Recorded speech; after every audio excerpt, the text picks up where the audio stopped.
잠언 26장 13절에서 16절 말씀입니다. 잠언 26장 13절에서 16절 말씀입니다. 다 제신 열고 제가 봉독하도록 하겠습니다. 게으른 자는 길에 사자가 있다, 거리에 사자가 있다 하느니라. 문짝이 돌적이를 따라서 도는 것 같이 게으른 자는 침상에서 구하느니라. 게으른 자는 그 손을 그릇에 넣고도 입으로 올리기를 괴로워하느니라. 게으른 자는 선이 대답하는 사람 7보다 자기를 지혜롭게 여기느니라. 아멘. 할렐루야. 오늘은 게으른 자의 특징이라는 말씀을 가지고 함께 은혜의 시간을 가지려고 합니다. 우리 어제 미련한 자에 대한 특징과 대하는 태도에 대해서 말씀을 나눴는데, 또다시 이제 이 게으른 자에 대한 특징, 습성들 등등이 오늘 본문에 소개하고 있습니다. 그동안 우리가 잠언을 묵상하면서 참으로 많은 이 게으름에 대해서 이야기가 많이 나왔어요. 그러하지만 이렇게 반복적으로 또다시 나온다는 것은 그만큼 이 게으름이 어떤 것인가를 강조하기 위하여서 또다시 이렇게 소개가 되고 있다는 것입니다. 그러면 오늘도 이 마음의 문을 활짝 열고 이제 이 게으름이 어떤 것인가의 그 특징을 잘 깨달아서 삶에 잘 적용했으면 좋겠습니다. 어리석은 자의 가장 큰 특징이 뭔지 아십니까, 여러분? 가장 큰 특징이라기보다도 어쩌면 문제점이라고 이야기할 수 있겠지요. 그것은 바로 미련하거나 어리석은 것을 스스로 깨닫지 못한다는 것, 그게 가장 문제점이 될 수 있다는 겁니다. 자기 자신만 몰라요. 다른 사람은 다 알고 있는데 내 자신만 깨닫지 못하고, 그리고 또 다른 사람이 여러 가지 다양한 방법으로 간접적으로나 직간접적으로 이야기해줘도 내 이야기가 아닌 것처럼 생각하는 경우가 너무나 많다는 겁니다. 그런데 오히려 반면에 다른 사람을 충고하려고 합니다. 가르치려고 합니다. 만일 내 자신이 부족함을 인식했다 그러면 여러분, 우리가 아마도 다른 사람에게 충고하거나 지적하는 것은 극히 조심스러울 겁니다. 그런데 어리석은 자들은 그런 걸 잘한다는 거죠. 그러므로 우리가 어리석음에 대열에 들지 아니하도록 내 자신의 연약함, 부족함을 항상 알고 인지하여서 내 자신의 문제가 무엇인지 잘 살피는 것이 중요하다. 오늘 그래서 이 본문에 소개되고 있는 이 하나도 바로 그러한 것을 일러주는 것이 아닌가 하는 것을 생각해 봅니다. 게으른 자를 향하여서 들려지는 하나님의 음성. 자, 게으르다. 게으른 것은 참으로 많은 것을 잃게 만듭니다.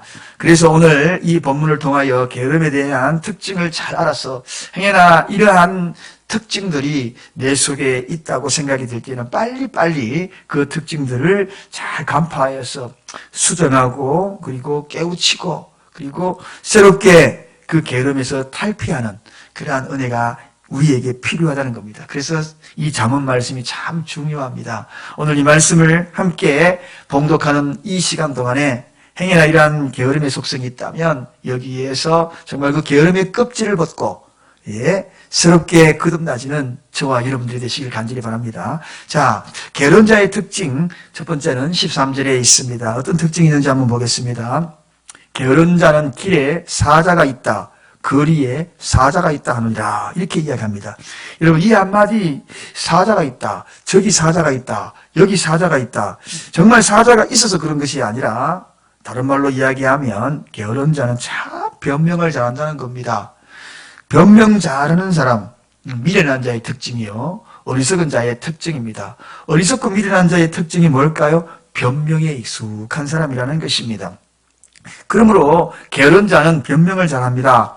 그래서 소극적으로 그 일을 대처하고 수고와 해야 할 그 일들을 미루거나 아니면은 선뜻 나서지 아니하고, 그리고 약간의 어려움이나 약간의 어떤 위기가 있다 그러면 핑계를 대려고 하는 것, 이게 바로 소극적으로 나타내는 자기 자신의 모습, 이게 바로 어떤 모습? 게으른 자의 변명이라는 이야기죠. 자, 이러한 특징이 첫 번째 있고요. 다음에 두 번째 한번 살펴봅니다. 14절 한번 보겠습니다. 게으른 자의 특징이 어떤 것이 있는지. 문짝이 들쩍이를 따라서 도는 것 같이 게으른 자는 침상에서 구하느니라. 그렇게 이야기합니다. 문짝이 돌적이를 따라 도는 것 같이. 돌적이가 뭐냐 하면 이런 문짝에 이렇게 매달려 있는 경첩 아시죠? 문이 부드럽게 열렸다 닫혔다 왔다 갔다 하는 거, 이거 경첩입니다. 그렇습니다. 게으른 자는 돌적이에서 왔다 갔다 하듯이 어떻게 해요? 침상에서 그렇게 굴러다닌다는 이야기입니다. 얼마나 게으르면 그러겠습니까? 문에 매달려 있는 동첩처럼 이리 뒹굴고 저리 뒹굴고 그렇게 해서 중천에 해가 떠도 일어나지 아니하는 모습. 여러분, 인간에게 잠은 분명히 우리에게 필요합니다. 굉장히 쉼을 가져다 주는 것이 기에 중요하죠. 그런데 지나친 잠은 바로 이 게으름을 가져오는 특징 중에 하나는 겁니다. 책임을 망각할 수 있고요. 의무를 잃어버리게 만드는 것이, 이게 바로 게으름이라는 것입니다. 그래서 우리 예수님이 오실 때에도 부지런하게 주님 오심을 준비하고, 그리고 신랑을 맞이할 그러한 것들, 기름을 준비하고, 다 이게 부지런한 자의 특징이 아닙니까? 그래서 말세에는 여러분, 신랑을 맞이할 수 있는 자가 누구인가? 시간에 부지런한 자라는 것입니다. 오늘 바로 이 게으른 자의 특징. 그래서 게으른 자는 바로 이렇게 잠을 즐거워하며 경첩이 붙어있는 그러한 모습으로 침상에 뒹구는 자가 두 번째 특징이다. 그 다음에 세 번째 한번 보겠습니다. 14절 다시 한번 읽습니다. 문짝이 들쩍이를 따라서 도는 것 같이 게으른 자는 침상에서 구느니라. 여기에 문짝이 돌적이를 따라서 도는 것 같이, 돌적이라는 것은 아까 제가 말씀을 드렸죠. 문에 붙어있는 경첩이라고 했습니다. 왔다 갔다 한다는 거죠. 문짝이 거기에 붙어 있어서 벗어나지를 못하는 겁니다. 여러분, 경첩이 항상 문짝에 매달려 있는 거죠. 빙빙 도는 것 그 이상의 그 어떤 일은 할 수 없다는 겁니다. 매사에 흥미가 없는 거죠. 도전의식이 없는 거죠. 다른 말로 이야기하면 도전은 하지만 쉽게 포기해버린다는 것입니다. 뭔가 모르게 끝까지 끈기 있게 그 일을 하고자 하는 그 의도들이 부족하다는 것입니다. 그래서 무기력하게 주저앉아버리는 경우가 많습니다. 쉽게 포기하는 자들이 너무나 많아요. 누가? 게으른 자들이. 여러분, 하나님의 사람들은 바로 이 세 번째, 쉽게 포기하거나 끈기가 없구나, 그런 자들이 되어서는 아니 됩니다. 이들이 바로 미련하고 어리석은 게으른 자의 특징이라는 것입니다. 그 다음에 15절에 게으른 자의 특징 한번 보겠습니다. 15절, 게으른 자는 그 손을 그릇에 넣고도 입으로 올리기를 괴로워하느니라. 여러분, 참 게을러 보이죠? 손을 그릇에 넣고도 입으로 안 올린다는 겁니다. 얼마나 게으르면 그럽니까? 그런데 여기에 물론 모든 사람들은 그릇에 넣었으면은 수저를 들어서 자기 입으로 넣는 것 그렇게 안 하는 사람이 없습니다. 여기에서 이 비유는 어떤 이야기입니까? 최선을 다하지 않는다는 그러한 비유입니다. 무엇이든지 주어지는 일에 내가 마땅히 할 일에 최선을 다하는 자가 멋있습니다. 빈둥빈둥 무기력하게 핑계대면서 하는 그런 것이 아니라 최선을 다할 때 정말 빛이 나죠. 그 최선의 아름다운 그 결과는 아름다운 열매를 가져오게 되기 때문에 그렇습니다. 그래서 게으른 자들의 특징은 마지막에 열매들이 별로 없어요. 최선을 다하지 않기 때문에 그렇습니다. 그러나 부지런한 자는 최선을 다했기에 그게는 아름다운 열매가 있다는 것입니다. 자, 이렇게 게으른 자의 특징, 이제 마지막으로 하나만 더 살펴봅니다. 16절입니다. 게으른 자의 특징. 게으른 자는 선이 대답하는 사람 7보다 자기를 지혜롭게 여기느니라. 여러분, 참 웃기지요. 게으른 자가 오히려 선하게 대답하는 사람, 그 사람보다도 7사람보다도 자기가 더 지혜롭게 여긴다. 이 이야기는 무슨 생각입니까? 참으로 답답한 자만심에 빠지는 거죠.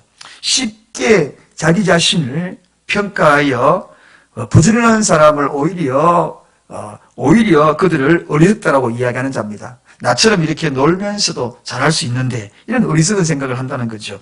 여러분, 그렇습니다. 오늘 여기에 스스로 쓴다고 자부하는 그런 교만한 마음을 가진다는 이야기입니다. 이거는 게으름 정도가 아주 심한 사람입니다. 심각한 지경입니다. 스스로 지혜를 가졌다고 착각하는 겁니다. 놀고도 먹을 수 있다는 착각하는 겁니다. 자기 자신을 과대평가하고 있는 겁니다. 이로 인하여서 그의 건면함과 성실함, 주변에 있는 모든 축복의 요소들이 배제되고 사라지고 있다는 것을 잘 모르고 살아갈 경우가 너무나 많다는 것입니다. 자, 우리는 이렇게 게으른 자를 향하여서 오늘 지혜의 말씀 잠언은 게으른 자의 특징에 대해서 구절구절 우리에게 일러주고 있습니다. 우리에게 이런 게으름의 특징이 있다면 오늘 아침에 빨리 거기에서 벗어날 것입니다. 너희가 애벌레가 되어서 너의 고치를 뚫고 나와 하늘을 비상하듯이 게으른 자는 항상 그 속에 갇혀있는 자입니다. 그러나 하늘을 비상하는 또 다른 세계들이, 엄청난 세계들이 우리에게 펼쳐져 있는 자들이 누구에게 허락해 줄 것인가? 바로 부지런한 자요 지혜로운 자입니다. 그러므로 오늘 이 말씀, 변명하는 게으른 자가 되지 말고, 그리고 경첩에 매달려 있듯이 이리저리 뒹구는 그러한 침상에 굳는 자가 되지 말고 무엇이든지 쉽게 포기하고 끈기 없는 그러한 게으른 자가 되지 말게 하고, 또 최선을 다하지 아니하는 그런 게으른 자가 되지 마십시다. 또한 스스로 지혜롭다고 말하는 그런 게으른 자가 되지 않아서 자만심에 빠지지 않기를 원합니다. 오늘 이 말씀대로 살아가는 저와 여러분이 되십시다. 기도하겠습니다. 하나님 아버지 감사합니다. 게으른 자를 향하여 들려주시는 지혜의 말씀이 오늘도 우리 가슴판에 부딪힐 때에 행여나 이 말씀이 나로 인하여 하나님의 음성으로 깨닫게 하기 위한 말씀인지 돌아보게 하시고, 어리석음으로 스스로 게으름에 빠져 있다면 경책하고 나를 복종시켜서 게으름에 탈을 붙고 지혜로운 자로 부지런함으로 거듭날 수 있도록 도와주옵소서. 연초에 이 말씀 주심을 감사합니다. 금년 한 해의 구정을 맞이하여서 부지런히 달려갑니다. 게으름에 머무르지 아니하고 부지런히 한 해도 믿음으로 승리하게 하여 주옵소서. 예수 그리스도 이름으로 간절히 기도드리옵나이다. 아멘.